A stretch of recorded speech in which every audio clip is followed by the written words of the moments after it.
Okay, sir. We are live now. You can start, sir. Okay.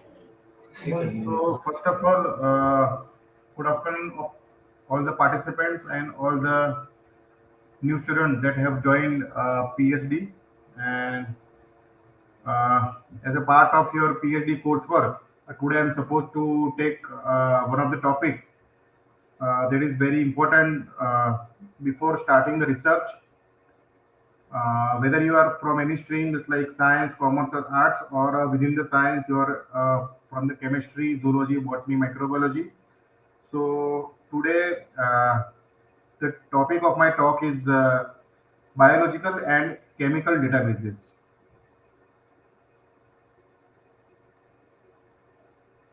Am I audible? Yes, sir. Yes, sir. Okay. Sir, So, it is a one-way communication only.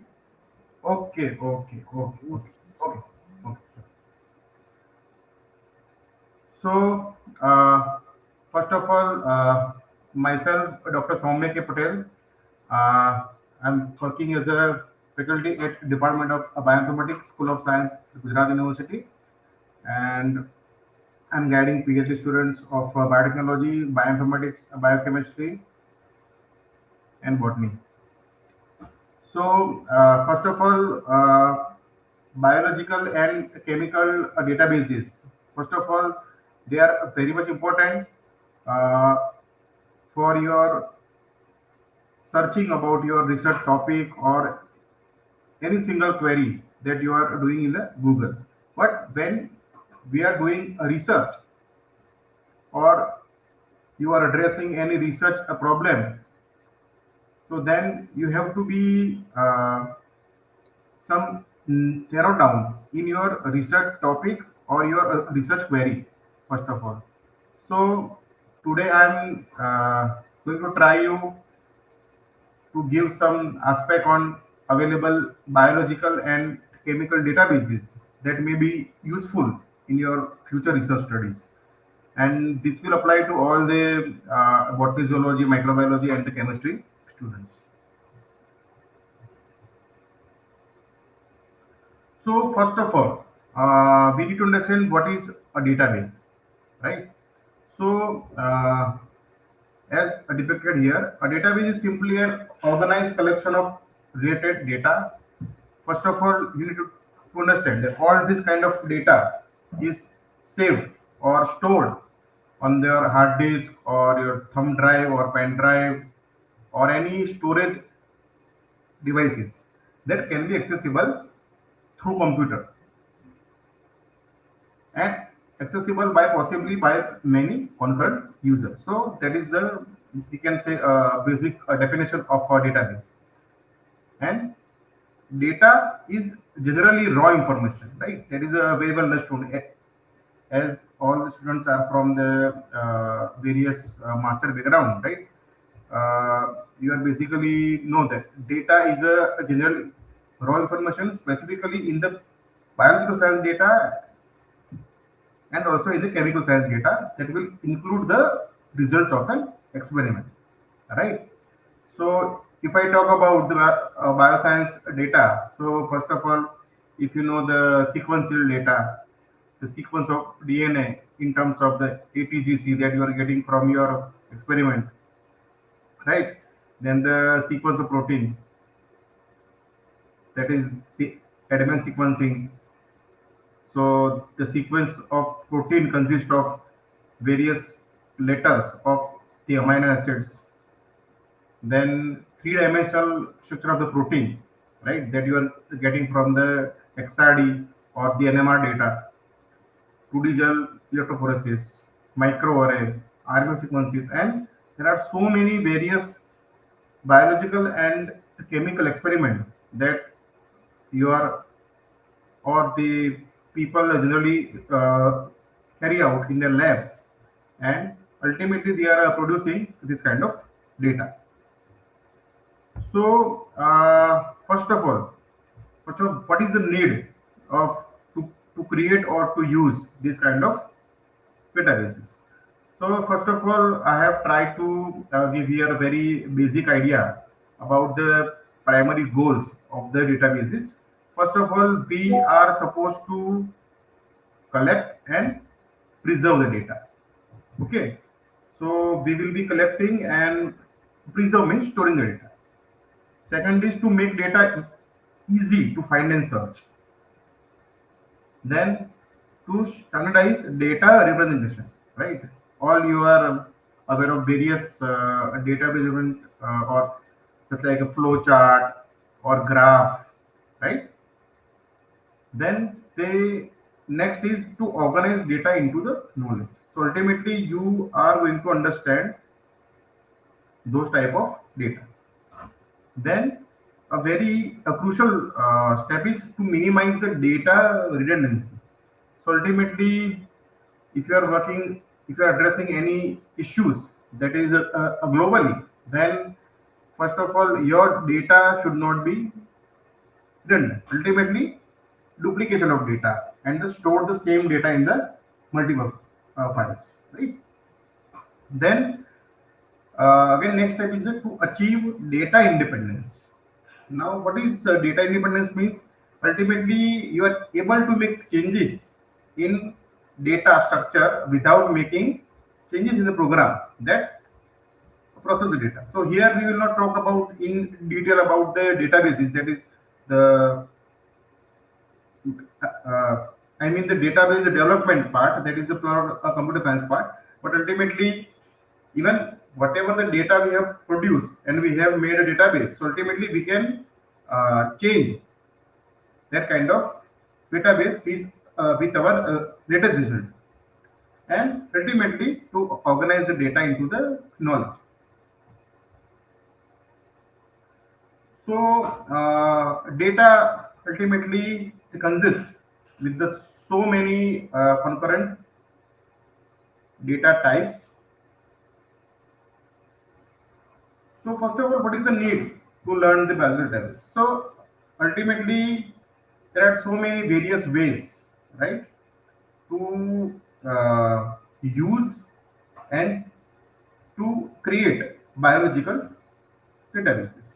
First of all, if you have your own data, you need to understand that where to submit and when to submit. First of all, example the sequence data. If you are having any your DNA sequence data, right? So you are supposed to know that I should submit to the NCBI or the EMBL, right?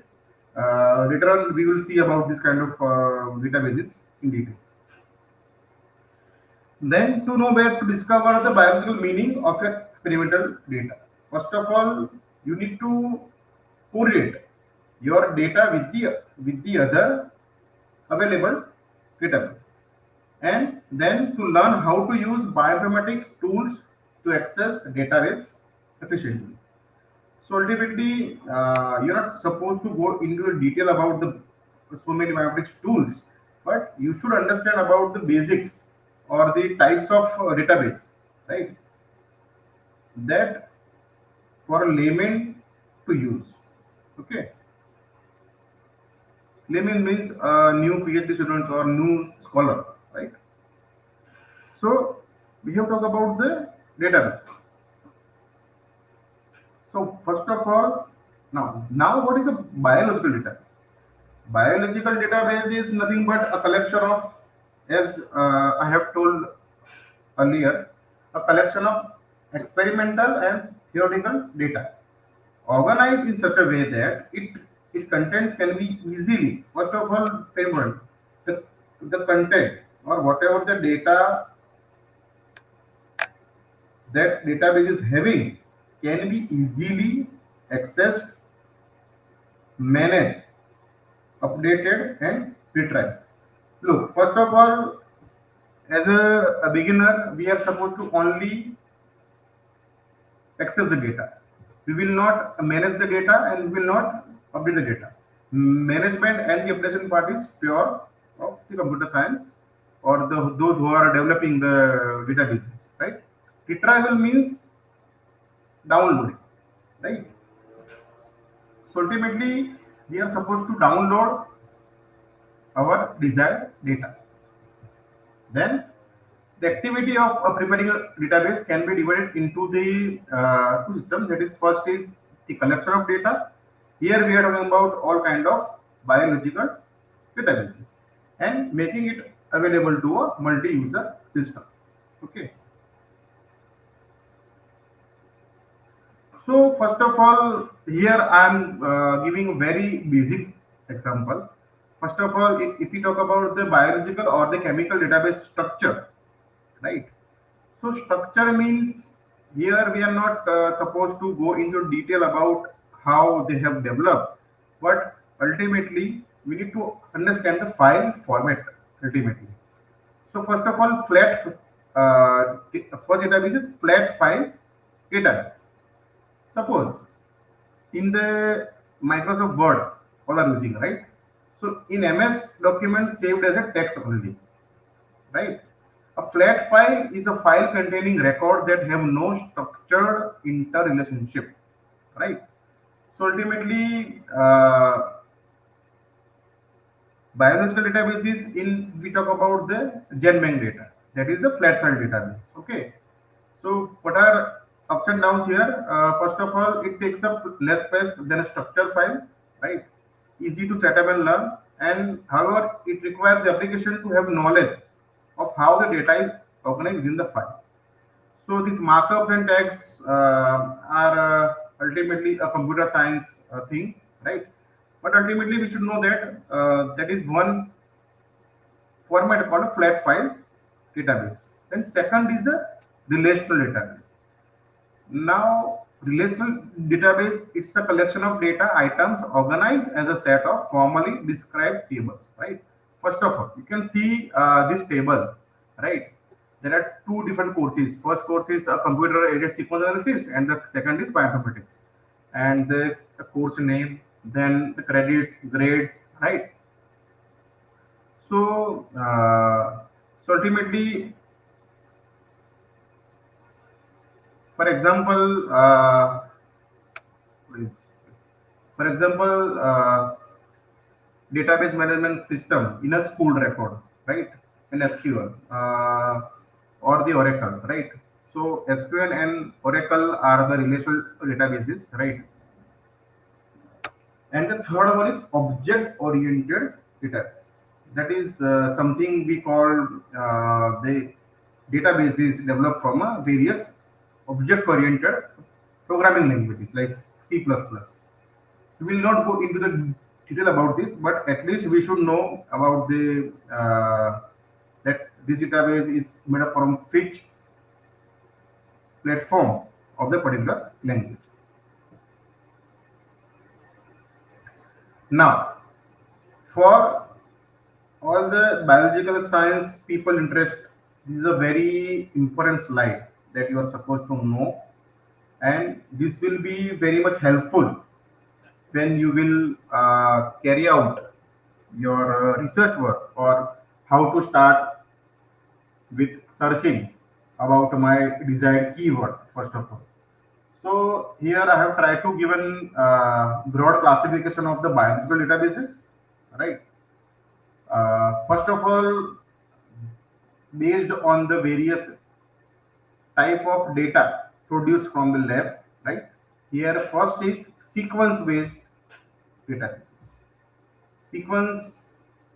So from the biological experiments like DNA sequencing or the RNA sequencing or the protein sequencing, just like a next sequencing or the Sanger sequences or the advanced sequencing, right? There are various methods. So from that, from your any plant, animal, or microbe, DNA, RNA, or the protein sequence that you can have from this kind of database. We will see later in detail about all this kind of databases. Second is structured database. So here, structure means about the 2D and 3D structure, right? 2D and 3D structure of the particular sequence of a and particular about the protein. Third is genome. Genome, as you are aware, genome are nothing but the set of genes or the entire sets of genes of a particular species is having. If I talk about the human genome, right? As you know, that human genome consists of more than 30,000 plus genes. So ultimately, that is we call as a human genome. And the other databases like microarray database, pathway database, then various bibliographical databases, and so on. So, in the nucleic acid, first we will talk about the sequence-based databases. So, sequence one है, that is nucleic acid, that is from DNA or the RNA. So, first is GenMag.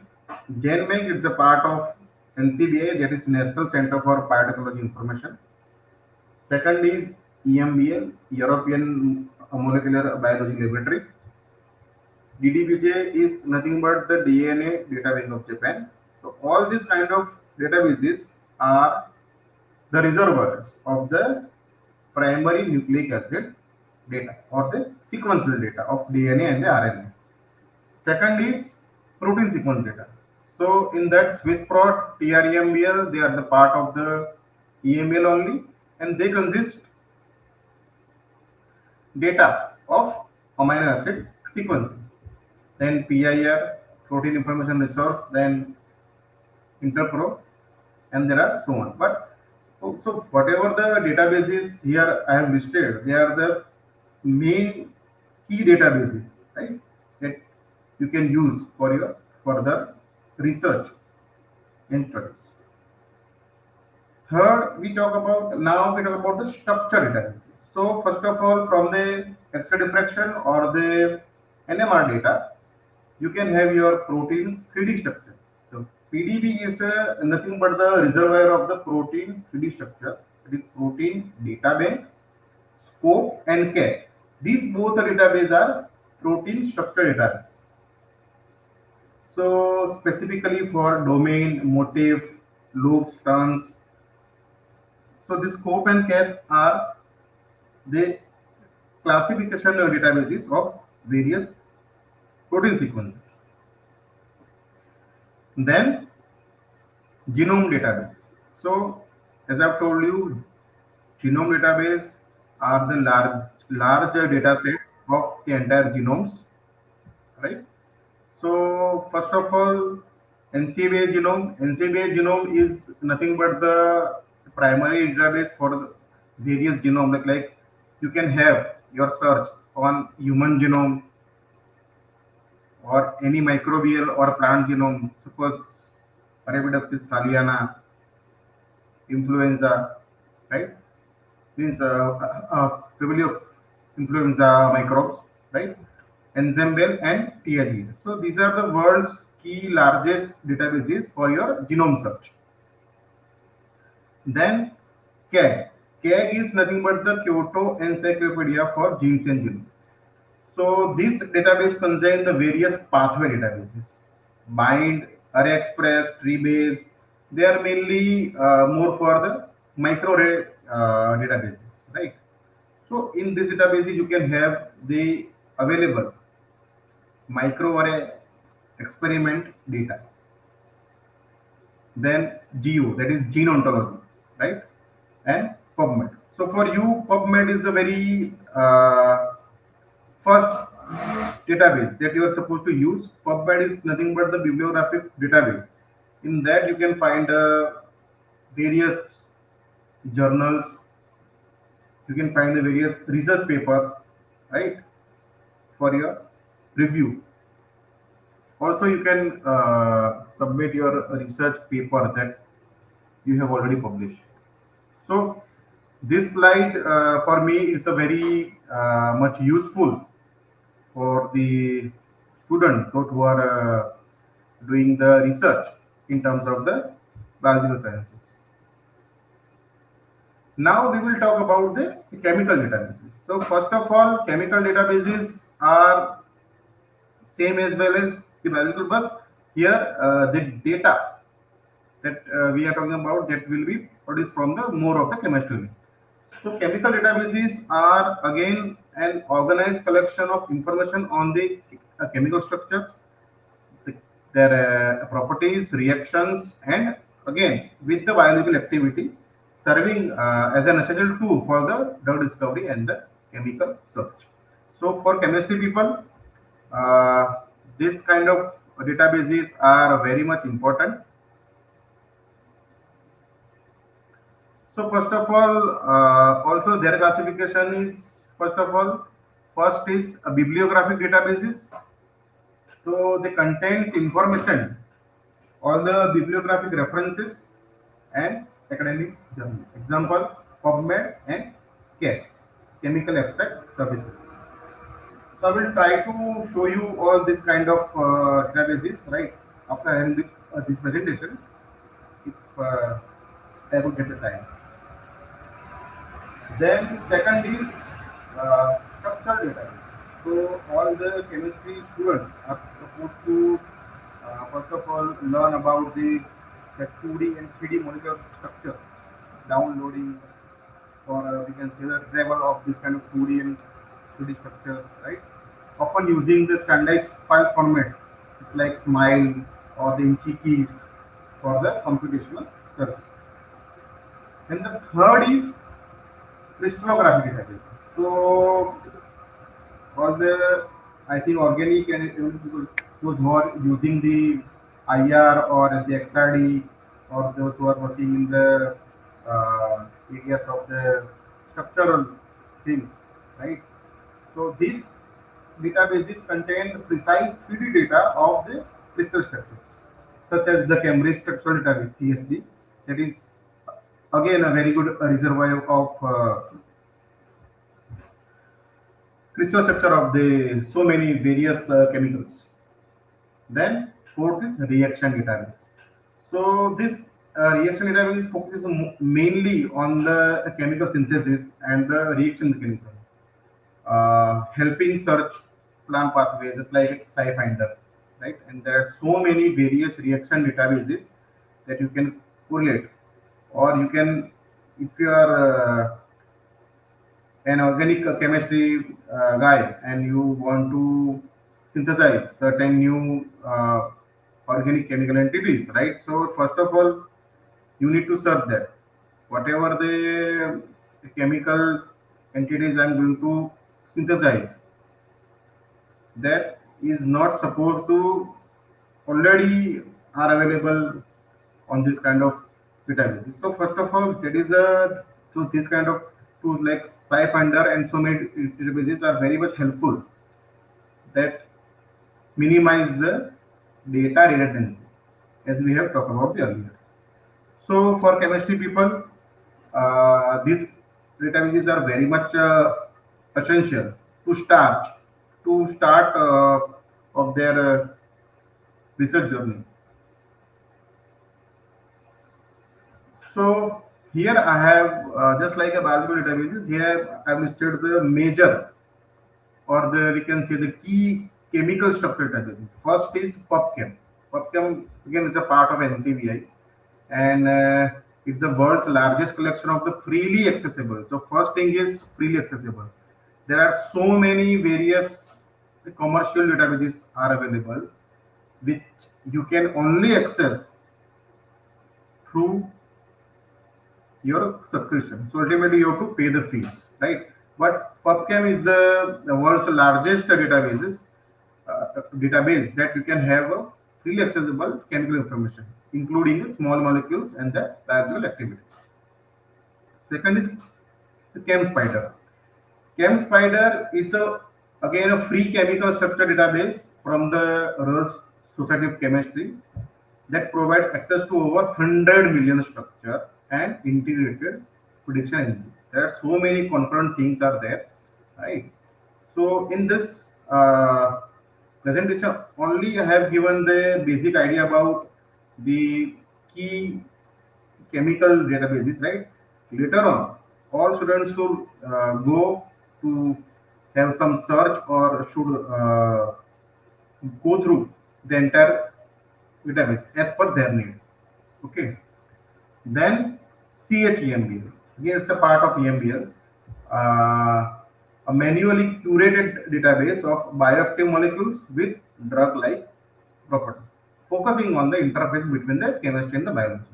So in the process of drug discovery or so-called computational drug discovery or in silico drug discovery, right? This kind of database is very much essential. Then comes the drug bank. Drug bank, again, a comprehensive resource containing detailed information on drugs, ultimately both experimental and approved, and the specific targets. Then zinc. Zinc, again, a specialized database designed for virtual screening. So first of all, what do we mean by virtual screening? Virtual screening is nothing but the again a process of bioinformatics or the chemoinformatics, right? So before synthesizing your molecules in your experimental lab, you can design your molecule on the computational software, and with the computational method, just like molecular docking, dynamics, and there are pharmacophore mapping, 2D, QD, QSAR. So these are the computational methods, right, that you can do before starting your synthesis, and you can narrow down your time and cost for your experiments. So ultimately, for virtual screening, providing millions of commercially available compounds for the docking and the drug discovery. Then comes the chemical abstracts services. This is a very important database for all the chemistry people. A major literature-based database containing millions of organic and inorganic substances or the structures linked to the scientific summaries and papers. So those who are opting for a very in-depth research in terms, if you are opting for any patent or if you are getting any novel molecules, right? So this kind of databases may help you very much. So now we will go about in detail about various databases that I have talked about. First of all, sequence databases. So as I've told you earlier, nucleic acid sequence databases are primary databases of DNA and the RNA sequences. So the repositories means the content of the databases are not curated. Second is protein sequence databases. It contains the secondary and the primary protein sequence data. Some of are curated and others are just accessed from the other databases. Curation means what? The curation means what? They whatever the data the scientist has submitted, right? So it has been checked by with so many parameters, right? So that is called as a data curation. Now, nucleic acid sequence repositories, as I've told you or as I've mentioned in that slide of biological databases, there are mainly three primary centers for exchange information on a daily basis. That is, first is GenMank, it's a part of NCBI. Second is EMBI and PDB. Next, GenMank. First of all, GenMank is governed by the USA government. It was established in 1988, and now it contains the millions of DNA and the RNA sequences. It contains a release section or a new section as an EMBA. So this is its URL, or you can simply search NCBI your Google screen. Now, main thing is this database contains entries as a format that is different from the EMBL. So GenMank format is very much different. So first of all, as we have talked about, GenMank, EMBL and DDBJ. DDBJ and GenMank are the same entry. EMBL is bit different in terms of the format. EMBL is Europe's primary nucleotide sequence resource, established in 1980 and now maintained by European Biophysics Institute. Main sources are a direct submission from all the scientists, those are individual researchers from lab, from universities, genome project, and the patent applicants. This is the URL, and this EMBL has a some variation in terms of from GenBank and the DDB. Then DNA Databank of Japan has the same format as GenBank, and it mainly collects data from the Japanese activities, but also accepts submission from all over the world. It was begun DNA repository activities in 1986. Now, as we talk about the drug discovery part, the protein structures or the protein database has its own importance. So first is SwissProt and TRM. They are developed by Swiss Institute of Bioinformatics and European Bioinformatics Institute. PIR is Protein Information Research. It's a collaboration between the National Biomedical Research Foundation (NBRF), Munich, Germany, for protein studies, and the Japan International Protein Information Database. So first of all, you need to understand, or you should know about who runs this kind of databases, right? Then Interpro. It was again developed by EBI and University of Manchester and Sanger Institute, USA. Then comes the SwissProt or EMBL. SwissProt is a curated database. It aims to provide a high level of annotation. Okay, first of all, annotation means ultimately the structural, functional, and all the aspect of a particular protein that you are addressing. Domain structure, post-translation modification, and so on. And it is very much different from the TRMBL. TRMBL contains translated sequences from the EMBL database, and it is divided into the SPTRMBL. This sequence is data candidates for the incorporation into the SwissProt, and REMTMBL that will not be incorporated into the SwissProt. That is a major difference. Then comes the PIR, the Protein Information Resource. This is its URL. The aims are similar to SwissProt. The PIR consists of mainly 4 sections, so very much important.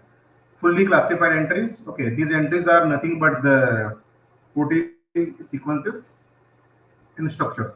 Verified and classified entries, unverified entries, unencoded or untranslated entries. So these are the steps or so-called curation steps.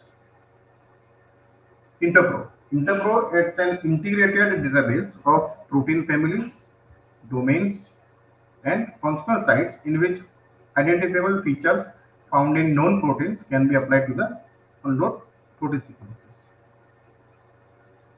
Then comes the protein 3D databases. So before starting that, you should know about the protein structure. Primary structure, as we know, the sequence of the amino acids, that is the primary structure. Secondary structure contains alpha helix, beta sheets, motifs, loops, turns. Tertiary structure are the complete 3D level structure, folding of the various protein chains bonded with the hydrogen bonds, van der Waals forces, salt bridges. Then comes the quaternary structure. Quaternary structure, it's again a functional entity, or they are having the various mers, such like dimer, trimer, monomer. Okay.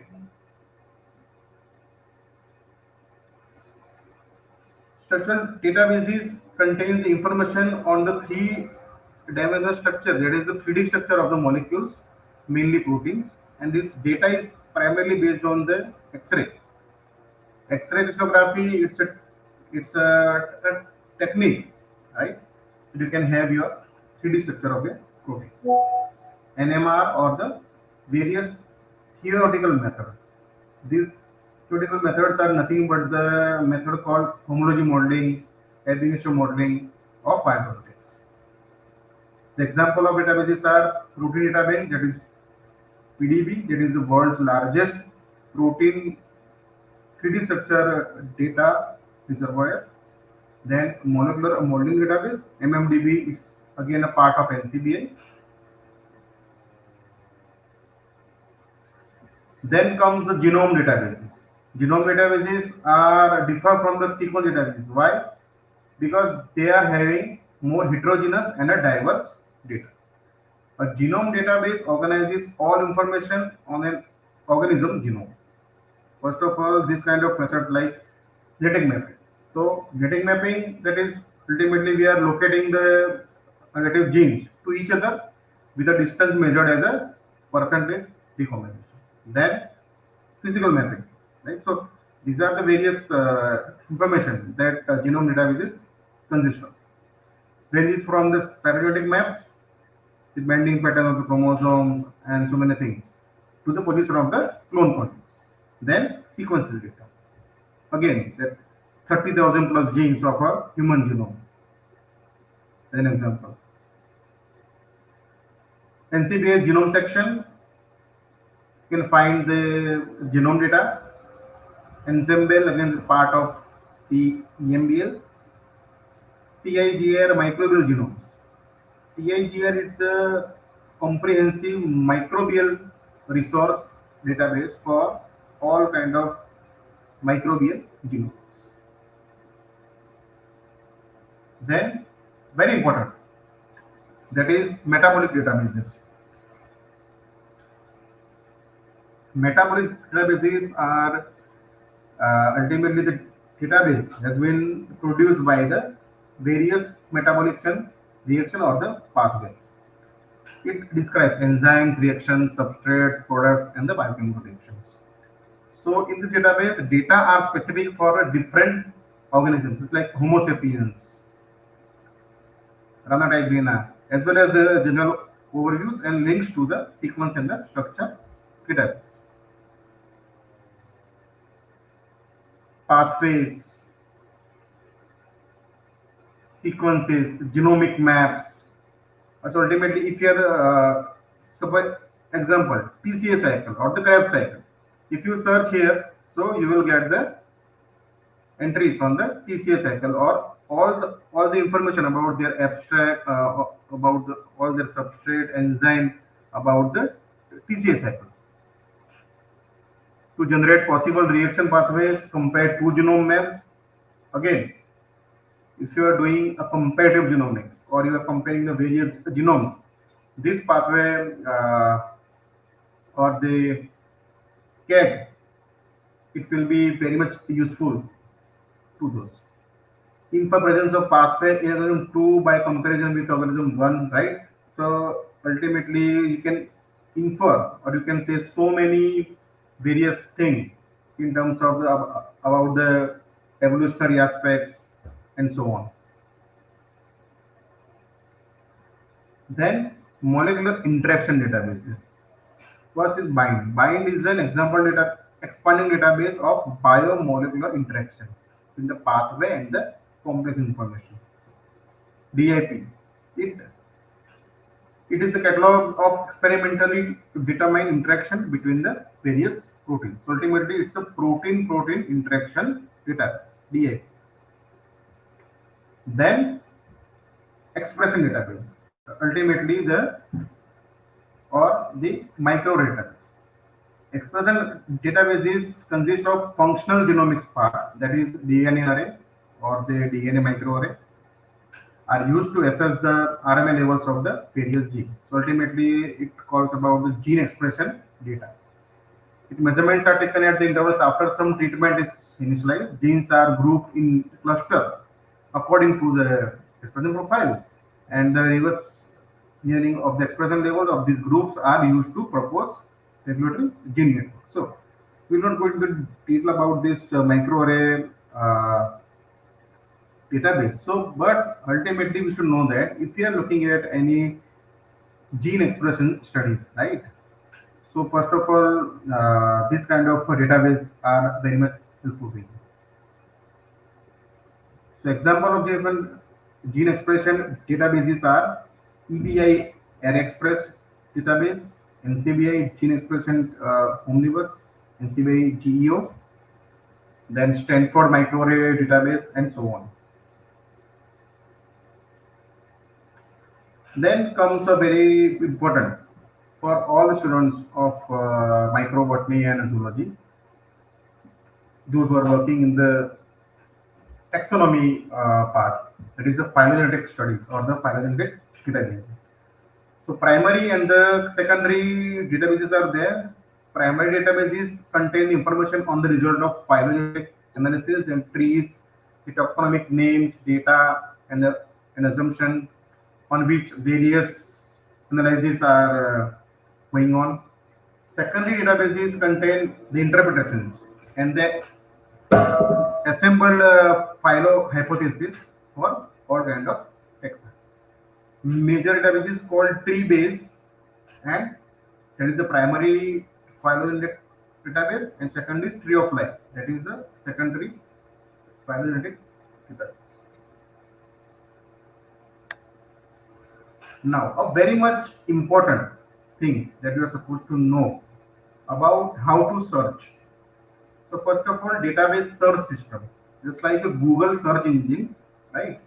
Biological database search system like called Entrace. Entrace is a search and retrieval system that integrates information from databases at NCB. Okay, I will try to get through you from the internet, right? It includes PubMed, GenBank, OMIM, MMDB. OMIM is Online Mendelian Inheritance for Men. MMDB is a molecular modeling database that is again a part of NCBI only.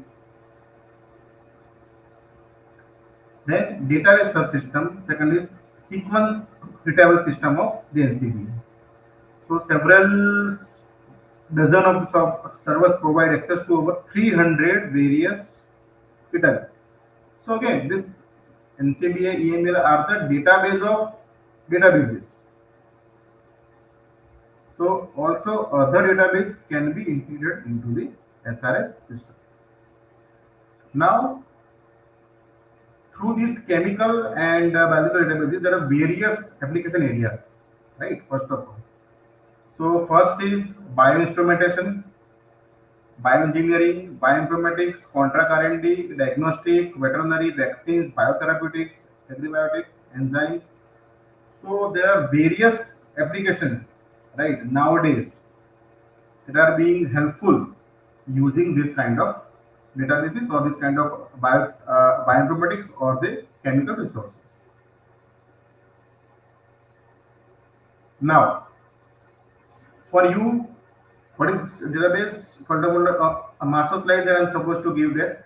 Databases are a collection of data need to access and mainly easily flexibly. Biological information is vast and sometimes very redundant. So ultimately, you should know about that data redundancy in your particular problem definition of or your PhD problem. Then distributed databases bring it all together with quality controls, cross-referencing, and the standardization. Standardization. And ultimately, main thing you need to mind in that the computers can only create data. They do not give answers. So first of all, if your main where to search and which kind of search. So ultimately your apropos or your keyword is very much crucial. Okay. So again, I am done with my presentation, and now I will show you about various databases how to search. So I am sharing my screen to you.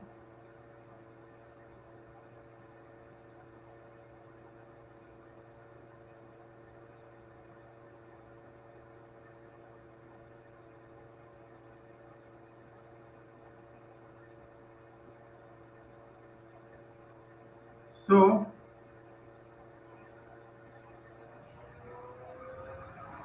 can you see what I'm searching?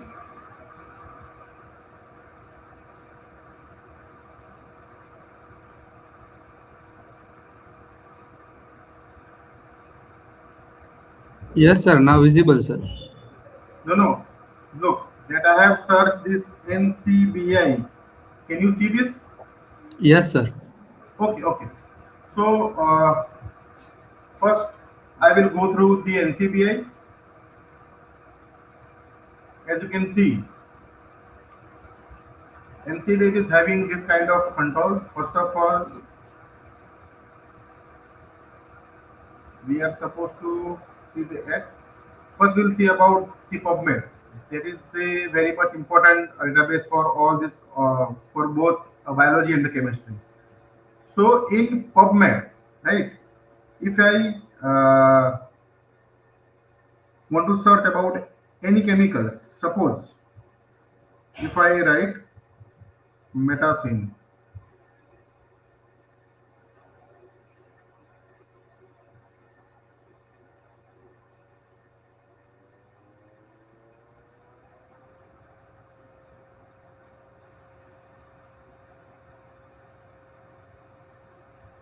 or we can search paracetamol. Metacin is the complete name. Look, the paracetamol. That is the acetaminophen, right?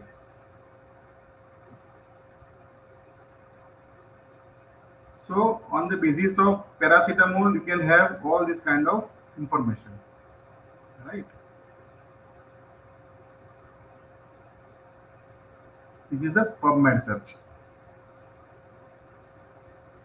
You can have the research papers. Look, this free article, free PMC article means you can freely download this kind of research paper. So this is PubMed. Now we are supposed to see that PubChem compound. In that, we will search about paracetamol.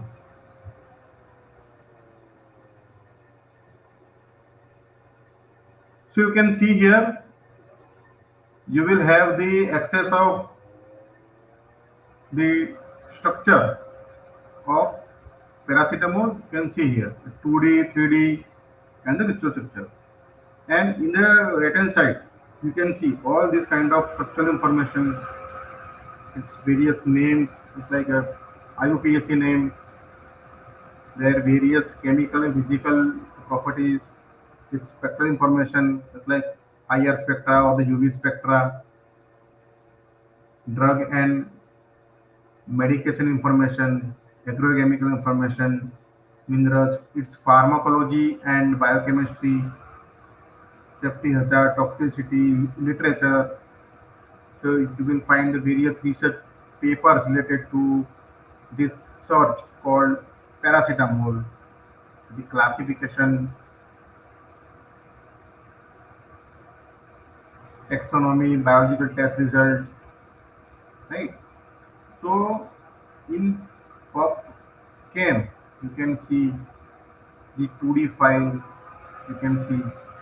When you see this 3D file, you can save this, or you can download this 2D and 3D file, and concurrent you may use these files in the various cheminformatics or the drug discovery softwares. So NCBI again. Now GenBank.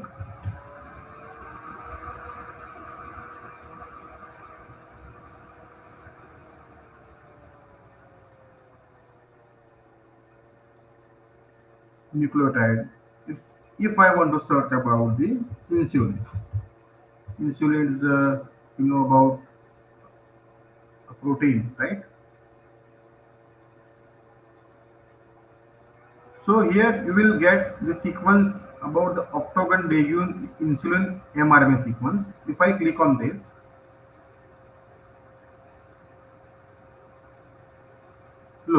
entire this screen. Can you see this GenBank over the head? This is called a GenBank format. So this format contains all this kind of information. First of all, we will understand, right? Locus, it contains 432 base pairs. It's an mRNA sequence, linear chain, date of submission, right? 93. Octagon they gives when a species name, insulin mRNA. Accession numbers are nothing but a ID of this kind of sequence. Keywords that you can search to have this sequence. Source, octagon they gives. They go again. It may be a any animal or so. Title of research paper. This you can see this journal name, that the sequence of that research paper have been submitted. Here you can see the PubMed link. If you click on this, so directly it will open this research paper. Then the source, that is 1 to 432. It contains insulin gene. First of all, we have a search about the mRNA, and this out of 432 base pairs or the bases, right? Out of 1 to 42, 42 from 371, this sequence is of coding sequence. CDS means it's a coding sequence. Then signal peptide, inherited peptide, regulatory, polyacide, and this is the ultimately sequence. Right?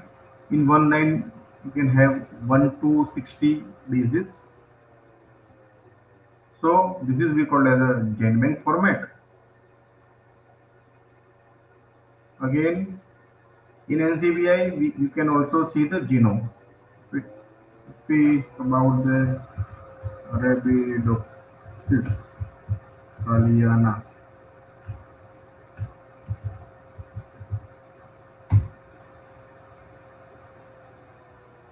So you will have all the information about Arabidopsis. So this contains 3.24 million reference annotated sequences. No.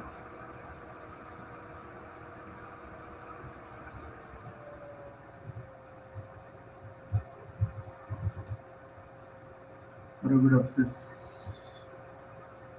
thaliana.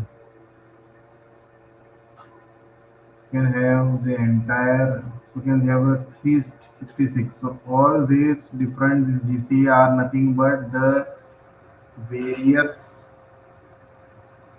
gene sequences of this species having. It may be thousands or lakhs. Okay.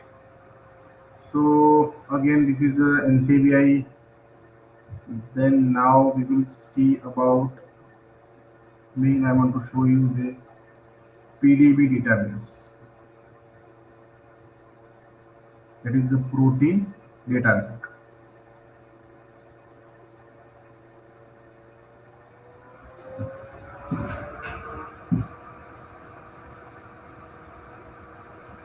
So PDB contains various 3D structure of the database. Here also, if I write hemoglobin, you can see we will have the structure of 3D structure of hemoglobin protein, and also you will get various kind of information that this hemoglobin consists.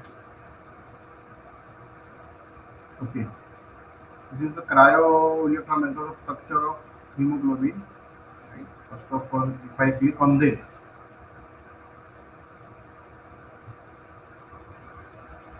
you will get the various.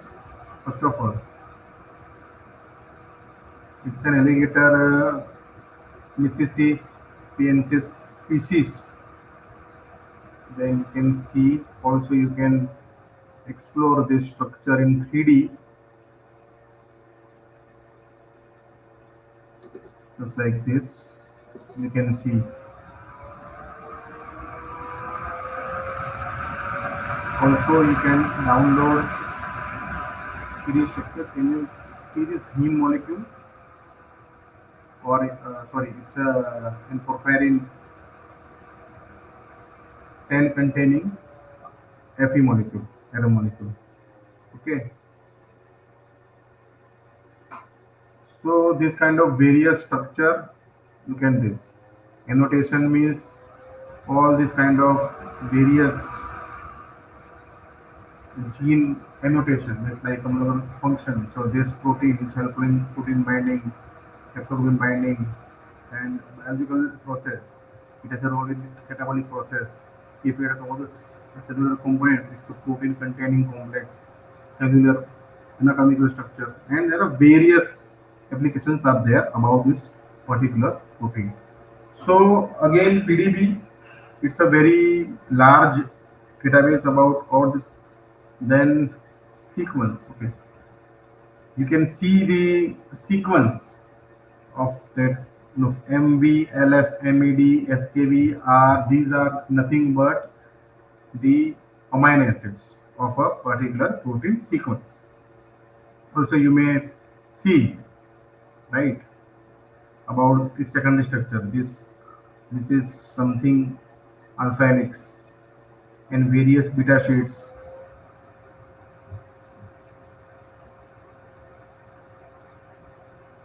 Then comes if there are any genome alignments are available, but in this case the genome alignments are not available.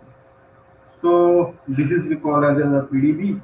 Now we will see about EMBL. I'm just showing you the basic thing that then on which you are supposed to search.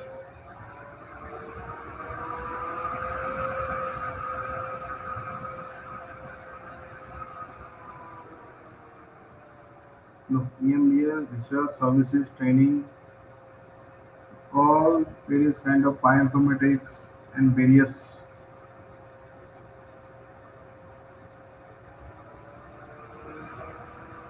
And this also genome, metagenome, where sequences, if we classify including, right? The same search I'm giving.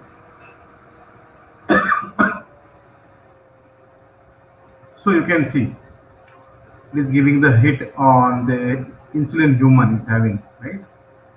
So okay, so gene information and the sequence information, variation, orthologous, heterologous genes, gene regulation, and there are so many information. Also, you can see the gene sequence, right? Again, as we have seen, Enzymber, that is the primary reservoir of the gene sequence, right? As you click on this, you will get the information about the gene sequence of your desired search. Then again, next portal,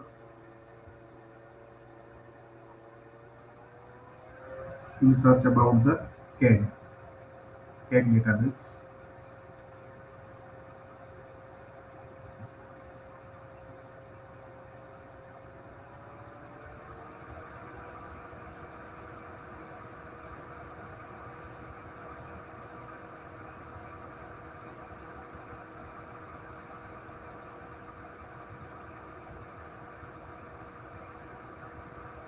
In the reference note.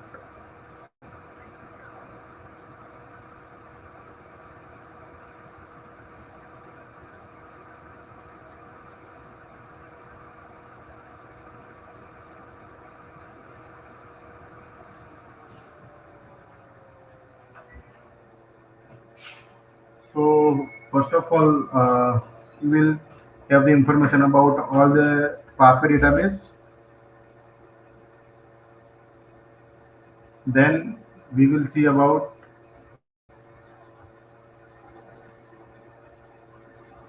zinc database for the chemistry people. Zinc database are nothing but the database consists of various natural and synthetic molecules.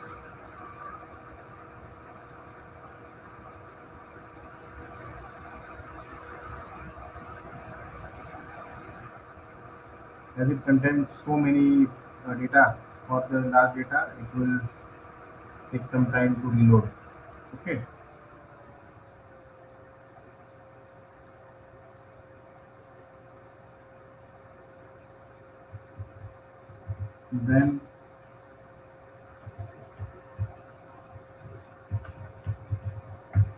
Then comes the Stanford microarray database.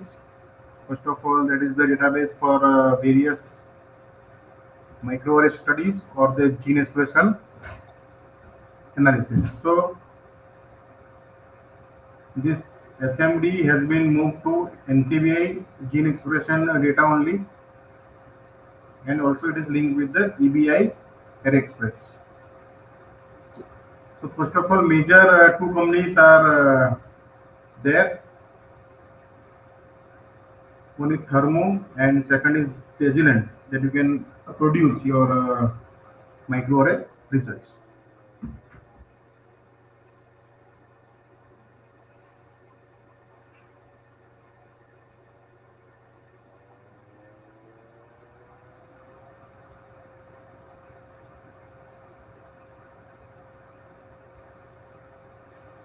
Again, in NCBI, you can see here there are various, okay, if you write literature, also you can have all kind of various tables like bookshelf, gene reviews, journals in NCBI databases, MASH database, right? MASH means ultimately it's a medical subject headings, NCBI handbook. Then again, PubMed. PubMed Central is a freely accessible research paper and journals.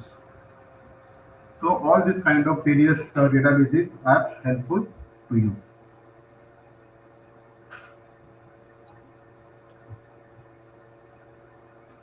So I think I'm done with my presentation, and there are so many various things that all the students can they can do by themselves. As I will share this slide to them.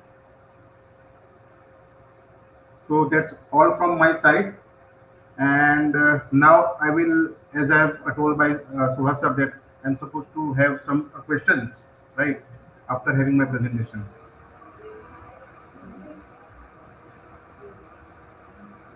Yes, sir.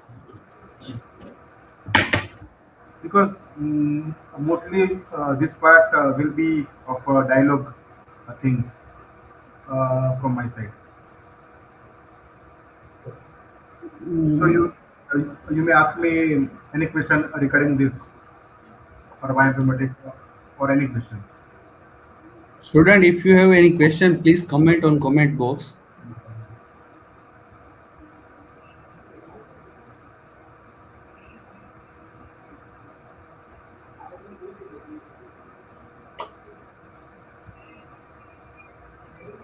Because as I have talked with the Suhas sir, that I think all they are newcomers, and I think all the students you should use all kind of platforms.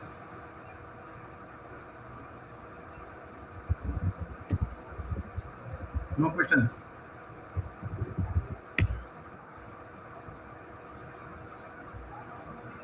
No comment, sir. Sir, there is a no question in comment box. Thank you so much, sir, for this session. Okay. Actually, I have kept 10 to 15 minutes, right, for the question answers.